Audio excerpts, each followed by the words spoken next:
किसी गांव में एक औरत रहती थी। उसकी एक साथ चार कन्याएं जन्मी। उस गांव के लोग अंधविश्वासी थे।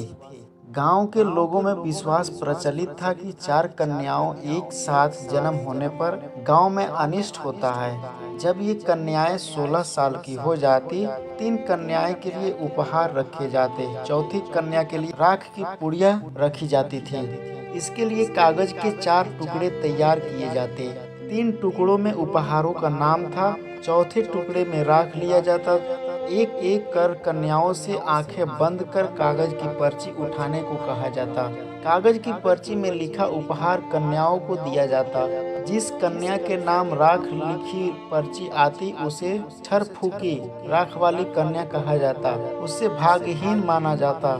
जब उस औरत की कन्याएं 16 बरस की हो गई तो परंपरा के अनुसार चार कागज की पर्चियां तैयार की गई। एक पर्ची में मोती की माला, दूसरे में चांदी के फूलों का हार तथा तीसरे में सोने का शीश फूल लिखा गया।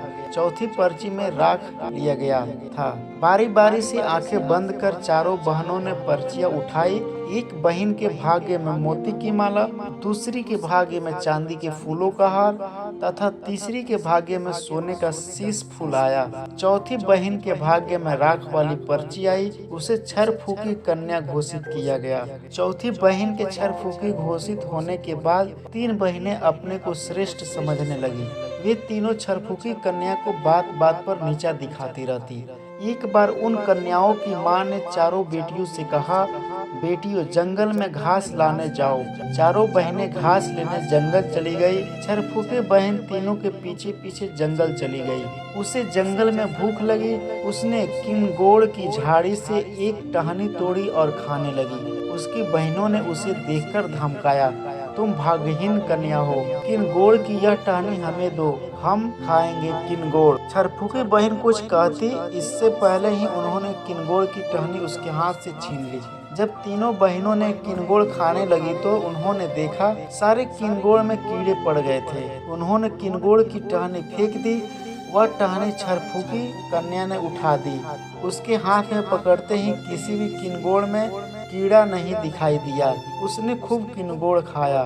थोड़ा आगे चलने पर छरफूकी कहीं जाने वाली लड़की ने हिसालू की झील देखी। उसने बेल की एक टहनी काट दी। अब वह उसकी हिसालू खाने लगी। तीनों बहनों ने हिसालू की टहनी उससे छीन ली। वह उस टहनी के हिसालू खाने लगी। उन हिसालुओं में बहुत सारी चींटियां आ गई। उन्होंने हिसालू की टहनी को फेंक दिया। वह टहनी छरफूकी बहन ने उठा दी। उसके हाथ में पड़ते ही सारी चींटियां हिसालुओं से गायब हो गई। शाम को चारों बहनें घास लेकर पहुंची। दूसरे दिन चारों बहनें लकड़ी लेने जंगल चली गई। जंगल में उन्हें दूर एक महल दिखाई दिया। वे चारों महल के अंदर चली गई। महल में एक घोड़ा बांधा था। वह खाने पीने के लिए व्यंजनों के थाल सजे थे। चारों बहनें उन थालों में सजे पकवानों को खाने लगी। तीनों बहनों ने छरफूकी बहन को पकवानों को खाने नहीं दिया। तीनों बहनों ने पकवानों को खाने लगी। छरफूकी बहन वहां से उठकर चली गई। महल के अंदर वह दूसरे कक्ष में गई। उस कक्ष में साज श्रृंगार की वस्तुएं रखी थी। अच्छे अच्छे वस्त्र रखे थे। छरफूकी बहन ने उन कपड़ों को पहन लिया। वहाँ सोने की जूती भी रखी हुई थी। वहाँ उसके पैरों में ठीक आ गई। छरफूकी बहन श्रृंगार कक्ष से बाहर आई तो उसने आगे एक विशाल सभागार देखा। वहाँ पर उत्सव जैसा माहौल था।